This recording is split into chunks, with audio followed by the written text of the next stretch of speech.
5 seconds. Start. The crux of the whole matter, therefore, is the inability on the part of the government to manipulate the prices in a manner whereby it may be possible to achieve crop planning in order to achieve the desired results. As long as this price structure is allowed to move in the manner in which it is moving today, whatever may be the policy of the government, howsoever much credit they may pump into the agricultural sector, whatever the amenities they may give to the agriculturists, it will not be possible for us to achieve the targets in the manner in which we want to achieve. I would have been satisfied if, as a result of this increased agricultural production, the farmer was better off. But we find that whenever there is increased production in response to higher prices, the markets slump down so heavily that ultimately the farmer stands to lose instead of to gain. Therefore, the farmers loses both ways and the country also loses. The farmer puts in more money, more resources in the production of crops for which he expects higher returns, and he loses all that money because the prices are not rising to his expectations, and instead the prices fall down rather precipitously, and the country is also losing because there is a very uneven development of agriculture. Therefore, the crux of the whole problem is not to hold the price line or just to see that black marketing is avoided.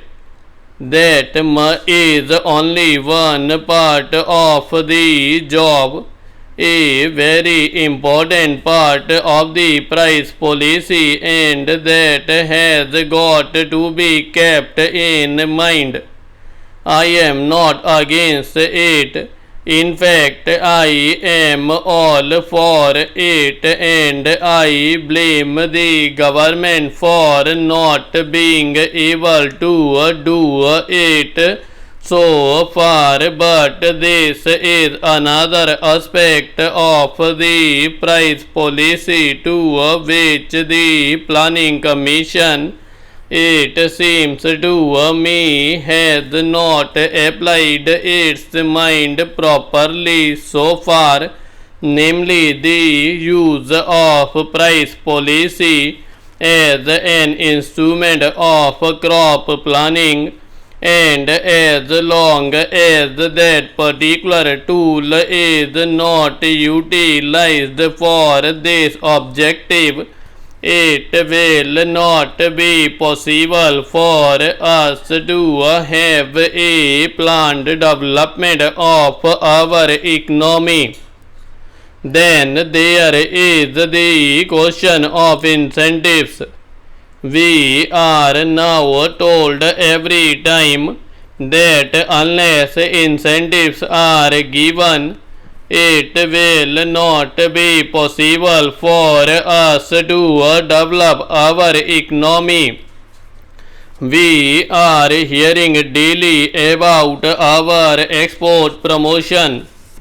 Now, the problem of incentives also has to be viewed in terms of the objective of the development of a socialist economy in our country, and not just from the point of view of earning more and more foreign balances.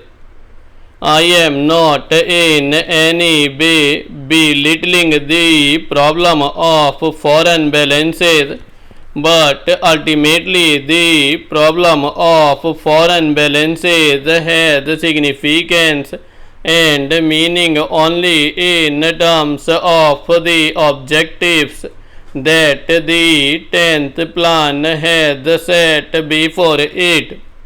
Therefore, when we are talking of incentives in order to earn more foreign balances, we have also to think of incentives in terms of achieving the objectives that we have got in mind.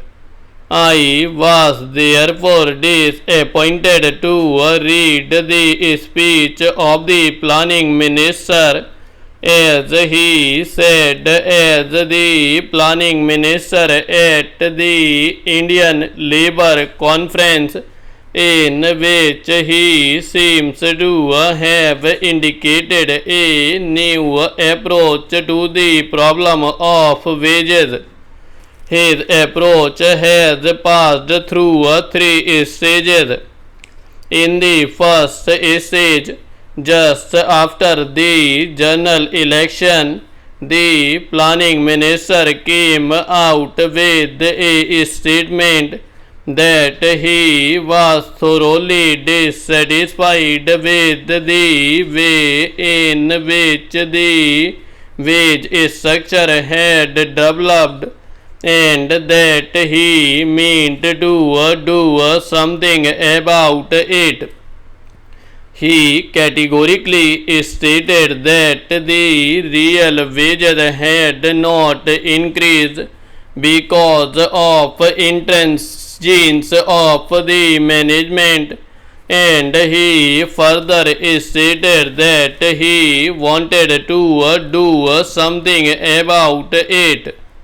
Then there came about a discussion as to what could be done, and all the industrialists themselves and the financial newspapers in this country came out with the theory that wages could be increased only if productivity is increased, and therefore wages should be linked with productivity. That was the second stage. Wage increase productivity and wages will be increased. That was the slogan, or that was the principle which was accepted even by the industrialists.